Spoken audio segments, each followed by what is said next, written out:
Hi, lovely people. How are you today? My name is Dreya. I'm with Platinum Black Services, and today I just wanted to go over a quick tip on naming your corporation the right way. So, just in case you are in this part of your journey in starting a business, I just want to help you kind of go through this little hump because if you do not name your corporation the right way, you can face the state rejecting your articles of incorporation and then you'll have to start that process all over again. So I want to save you some time in doing this step the right way. And I have a client right now who is starting a business now. They don't want to go back to work. I don't blame them. We've had a year home, working from home during COVID. And, the new norm is starting to set in where a lot of people just want to work for themselves. They don't want to go back to an office and work for an employee and punch a clock in. Who can blame them? I'm one of them. So let's jump right into it. So, again, a quick introduction. My name is Dreya. Hey, I'm with Platinum Black Services. I have been running this company for the past, I want to say 15, 20 years. Started off doing bookkeeping for various clients in various industries. And then I wanted to kind of help out people on a more larger scale in starting a business. That's my passion. That's what I like to do, including I've owned a couple of other businesses in the past. And again, my mission is to help you start a business quickly and find profitable income streams because that's what it's about. You want to support yourself, you want to be happy, and you want to get your time back. All right. So my goal today is to help you do three things. And that is to help you name your corporation appropriately according to the state regulations. Each state has its own rules and requirements to follow. To learn where to go online in order to see if your business name is available to use within your state. And last, how, to do a business name search within your state. Now, as we go on, I first want to stop and do a pause and go over kill some myths about starting a corporation because I'm pretty sure a lot of you have weighed the options of starting an LLC versus a corporation. And either one, to be honest, is great to do. My only thing is an LLC is basically considered a disregarded entity in the eyes of the federal government. It's not a bad thing, but there are just some tax advantages and things that you don't get to have as an LLC versus a corporation unless you started an LLC and claimed to be a corporation or to be treated and taxed as a corporation, which I don't know. To me, it sounds kind of silly. You might as well just go ahead and be a corporation. That's just my personal opinion. But again, there's no right or wrong reason, and it still works out in the end, depending on, what you do and what you choose. So the first myth killer is you don't need, you might think you need a lot of money, but you don't need a lot of money to start a corporation. Not at all. The key thing, though, to starting a corporation is you just got to be very organized, especially from the beginning. So you're going to have corporate documents like articles of incorporation, your bylaws, and shareholders agreements, things like that. You want to just be very, very organized with those. Those are so important for tax season, tax time.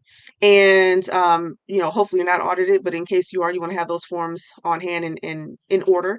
Your books, your bookkeeping, your financial statements. My suggestion, I strongly recommend soon as you open up a business checking account or savings account or both, also run to your store or go online on Amazon and buy QuickBooks because the first dollar that you deposit into your bank it needs to be recorded, and then going forward it needs to be maintained. You have to track every single dollar that goes in and out of your business, and you don't want to wait until the last minute to kind of scramble around and get things in order, but it's just essential to make sure that you have everything in order, and then of course collect all your statements and keep those filed away.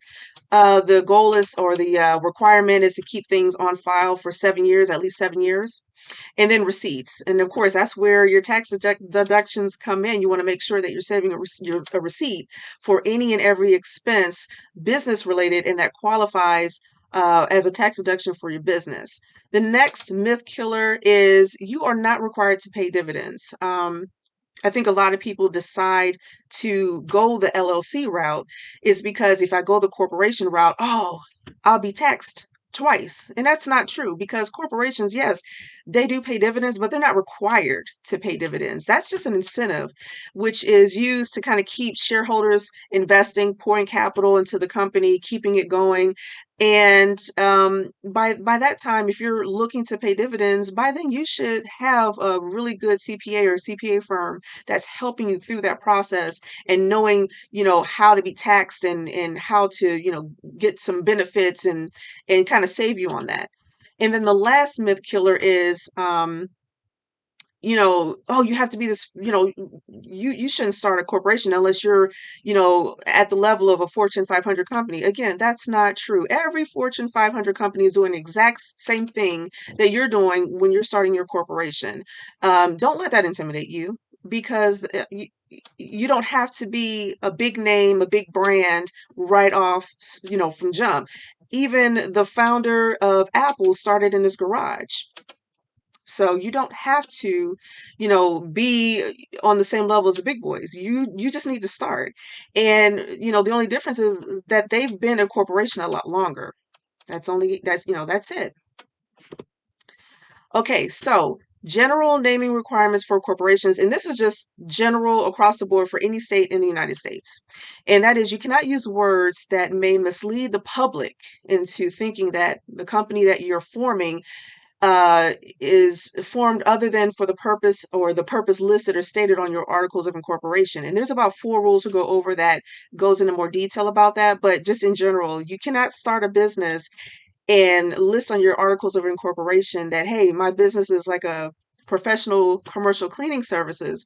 And then the next day you want to start a restaurant and use the same name. Nope, that's not going to fly. That's not going to work.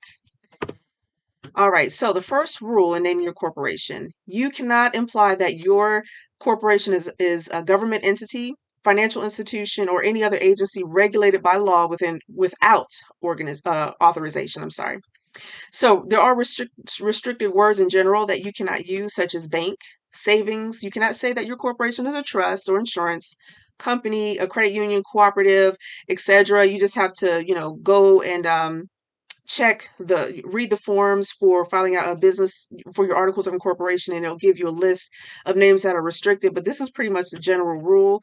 Unless you are authorized and given permission to claim that your business is or one of these things, you cannot use that and you will be denied. Your application will be denied. All right, rule number 2, you cannot imply that your business offers professional services, which requires appropriate licensing by the state. So restricted words like CPA, engineer, attorney, things like that. You cannot say that you offer professional services as a certified public accountant, engineer, attorney, so on and so forth, if you are not licensed. Point blank, period. You cannot do that. That's illegal. And third rule, and we're going to expand the third rule a little bit more, which is you must use words that are distinguishable and not the same as or deceptively similar from another business name. Okay, so basically there are just rules in place that say if someone has this name already registered, you cannot register under that same name or something similar or close to it, which will again confuse the public into thinking that you are a different company or something of that nature where it confuses the public and they don't know who is who. In the state as well. All right, so good example. You cannot use punctuation, contractions, or abbreviations. They do not distinguish one name from another. And we're going to go through 6 quick examples. As you can see, example number 1, night and day is not distinguishable from night and the symbol day. It's just not. Number 2, Hill Supermarket is not distinguishable from Hills with apostrophe S supermarket. Still very, very similar, very close. Number 3, play, kind of like an abbreviation, P.L.A.Y. Inc. is not distinguishable from just saying the word play, Inc. Number 4, barnstormers is not distinguishable, from barnstormers with barn-stormers. Same thing. The state will not approve that name for you. Number 5, do not stop ink is not distinguishable from don't stop ink. Again, we're using that contraction from do not to don't. They're not going to accept it. It looks too similar. And last, Mr. Coffee, where you're spelling Mr. Mister LLC, it's not distinguishable from Mr. if you use the abbreviation or the prefix Mr. Mr. Period coffee. Again, it's too similar. They're not going to allow that and let you form a corporation under that name. Okay, another example is the use of an article such as the, a, or an, or such as and, but, or does not distinguish the name from another, nor does changing the entity's designation. So the first one, the first example, the big company, is not distinguishable if you want to use a big company. See, you cannot interchange the with a. It's not acceptable. And then as far as the entity's designation, and we'll go into that a little bit more, where it says Barnstormers LTD, which is an abbreviation for limited, is not distinguishable from the Barnstormers company, or CO dot, which is an abbreviation for company. They will not allow you to register under that. All right, so what can be used to distinguish the name? So numbers. So numbers within a name can be used to distinguish one name from another if the number is formatted differently in each name, along with adding more letters. So following example, number 1, Roman Investments 2, which is of course the Roman numeral, II, or 2, is distinguishable from if you use Roman investments and then the number 2, and investments 2 if you spell out the word 2. So they look at that as, different enough, distinguishable enough to say, okay, we can have 2 or more companies be registered in the state, with that being the differentiator. And then number 2, a plumbing is distinguishable between AA plumbing. So you just add another letter. Again, another example with the third example is ABC is distinguishable from AABC, ABBC, ABCC, ABCD, and AABBCC. They're all distinguishable from one another, and the state will allow you to register under those names. And also, reversing words or using a variation of the spelling can also be used to distinguish one name from another. So first example, energy first. You flip those or reverse or flip those words around, it will be distinguishable from first energy. And then if you kind of do a variation of spelling again, quickie, Quickie, Mart, is distinguishable from a different way of spelling quickie. So you just remove the QU and you add QWIKEE Mart, Quickie Mart, or another way of spelling Quickie Mart, and that is acceptable. All right, we're still on rule number 3, and just to wrap that up, a foreign language. If you use a foreign language name, that will not conflict with the English translation. It usually does not. For example, la flor, meaning the flower, when translated into English, that's fine. So you have one language that says the floor as la flor, and it can be registered and acceptable within the state because it's not the exact same word or spelling as the flower. And then just bottom line, at the end of the day, unacceptable words across all states will not be accepted and allow you to register your company. So if any name contains profanity or words or phrases that are generally considered a slur against an ethnic group, religion, gender, or hereditary, it is considered unacceptable right out the gate. Rule number 4, in naming your corporation, the name must always include an expressly authorized suffix, often referred to as an entity designator or entity indicator. So for the state of New Mexico, if you are looking to form a corporation there, you can use one of the long suffix or abbreviations listed below. For example, corporation, incorporated, company, or limited, or for short, Corp, Inc., Co., or Ltd. Next, we're going to go on to a fun part and switch screens in a few seconds. And we're going to go to a website to search for the business name availability, which is the New Mexico Secretary of State's website. There, I'll show you how to do a business name search to see if the name is available or not. Now, here's the fun part. I went online and I pulled up secretaryofstate.com. This is a great website because it provides quick links to the Secretary of State website by state, forms if you're ready to file your articles of incorporation, and then what we're about to do here is the entity search for your business name search. So let's go ahead and scroll down to find New Mexico. Here we go, New Mexico, and let's click the link that says entity search.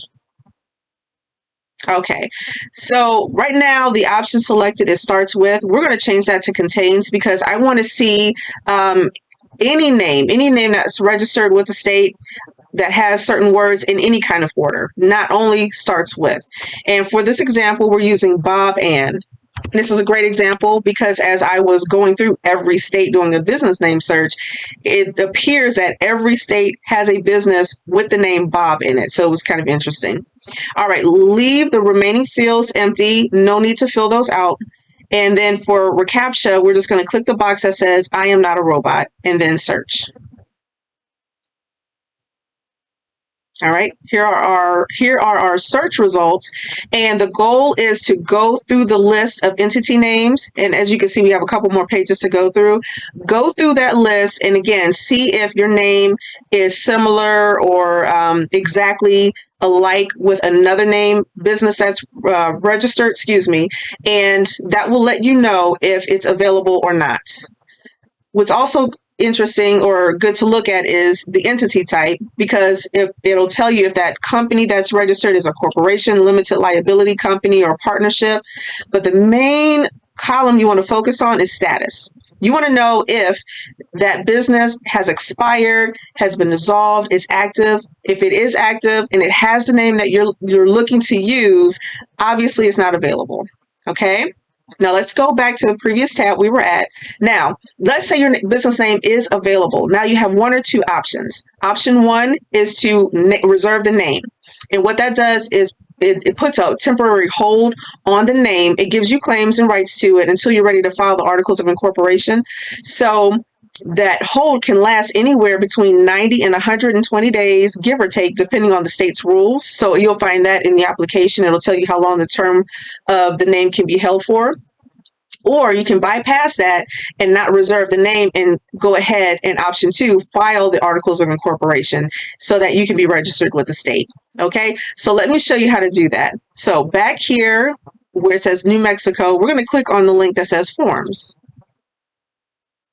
Okay, next, business services, and then start a business.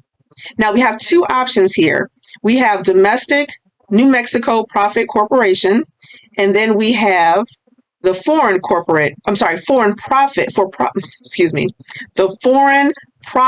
corporation. Okay, these are the two options we're looking at. Let me break the difference down between domestic and foreign. So domestic means that you already have an address, a primary location for the office that exists with an address, a New Mexico address within New Mexico. So that's domestic. A foreign corporation is, let's say you've already started a corporation outside of New Mexico beforehand. For example, California, California, New Jersey, Ohio, for example. But now you want to establish a presence within New Mexico. So now you're considered a foreign corporation because you don't have an address, but you're looking to now establish presence with an address and office location to transact business within New Mexico. Okay, so let's look at the domestic New Mexico Profit Corporation. That's a little bit of a tongue twister there. Okay, so we clicked on that link, and now you have the option to, as we mentioned before, to reserve the name first. So you can click on name reservation, and here you'll print off the file, fill it out, attach the fee. There's always a fee. Send it to the Secretary of State. They'll process it, and then you have a hold on the name until you're ready to file the Articles of Incorporation. Or you can go ahead and click the link for Articles of Incorporation. You'll fill that application out, attach the appropriate fee, submit it to the Secretary of State. Your business will be registered and you'll be good to go. Let's scroll back to business services, start a business, and then that second option for the foreign profit corporation. If that fits your situation and you're out of state looking to establish a presence to transact business in New Mexico, we're going to use this option. And again, you can either use the name reservation link to fill out that application and place a hold on that name until you're ready to file the articles of incorporation to be established in the state. Or you can click on application for certificate of authority, and that form allows you to register within the state as a business in order to be able to transact or conduct business there within New Mexico. Okay, so again, click on the application, fill it out, attach the appropriate fee, send it to the Secretary of State, and then you'll be good to go. All right, guys, I want to thank you for your time. I'm glad that I was able to help you. So by the end of this video, you should now know the requirements of naming your corporation by state. You should also know where to find the website, the Secretary of website for your state in order to do a business name search, and also how to do the name search. And the next step would be to also either reserve the name or to go ahead and file the articles of incorporation. In closing, I just want to suggest, checking out my website. If you go to platinumblackservices.com, I greatly appreciate it. I have some more tools and tips to provide for you. If you scroll down, I have some free stuff. Check out the free stuff. Items such as 7 things you need to maintain your corporate veil protection is a free webinar. Another free webinar, 9 legal corporate documents every corporation must have on hand. Also, a quick and dirty guide to corporation filing requirements is a free ebook. And last, a fill-in-the-blank business plan guide. If you don't have a business plan already, it's good to go ahead and grab that as you're forming your corporation with the state, filing the forms and getting established. All of this is free. Now, next, I also want to let you know that I have 2 kits that are all-inclusive, and it will help you meet specific goals in your journey as you're establishing your corporation within the state that you choose. And the first one is the quick business kickoff, the Incorporator starter kit. And it's just a couple of files for $10. You get some really good checklists and files and forms to fill out that will help you cross all your T's and dot all your I's in the beginning stages of forming your corporation. If you need more information, more in-depth starter kit that also provides your articles of incorporation, your corporate bylaws, shareholders agreements, shareholder certificate, dissolution forms. I have a really great comprehensive package. It's professional. The forms are in Word and PDF, so you can immediately download them, customize them, add your logo, and use them as needed and fill in the information that is customized to your situation. Down here, it's the Corporate Formation Starter Kit for the state of, and you just select whatever state that you're in. Right now, I have a special offer. It's if you use the code start now, you'll get $60 off. Currently, a kit is $99. You receive over 150 forms. Again, they're all downloadable and easy and quick to use. But right now, with $60 off, I'm giving you a discount of $39. And you can get started right away. So I hope you enjoyed this video. I hope that you've learned what you needed to learn or what needed to know in order to do a business name search for your corporation, and also how to reserve the name or to go ahead and file the articles of incorporation, depending on if you are a domestic corporation or foreign corporation. Thanks again for watching, and I'll talk to you soon.